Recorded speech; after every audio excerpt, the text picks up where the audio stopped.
സത്യവിശ്വാസത്തിനൊരു മാധുര്യമുണ്ട്, സത്യവിശ്വാസത്തിനൊരു ആസ്വാദനമുണ്ട്. ആ ആസ്വാദനത്തിൽ 3 ഒന്ന് പ്രവാചകൻ പറഞ്ഞത്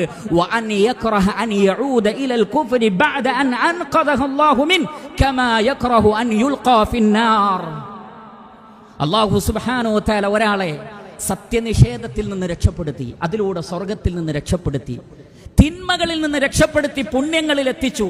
വീണ്ടും ആ തിന്മയിലേക്ക് തിരിച്ചു പോകുന്നതിനെ നരകത്തിൽ എറിയപ്പെടുന്നത് പോലെ വെറുക്കുന്നവർക്ക് ഈമാനിന്റെ മധുരം ആസ്വദിക്കാൻ കഴിയും.